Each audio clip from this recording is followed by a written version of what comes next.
Jersey number 1 Mizanur Rahman, খুব সুন্দর খেলোয়াড়। আরো সুন্দর, আরো সুন্দর।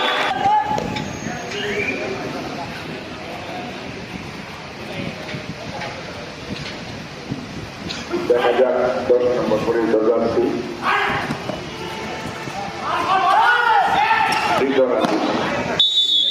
ভালো রেড করছে। 7 নম্বর পরিচিত যাত্রী মোহাম্মদ নাসির উদ্দিন, দেখা যায় উনি ওনার খেলা কি প্রদর্শন করতে পারে আমি তারা দেখতে চাই।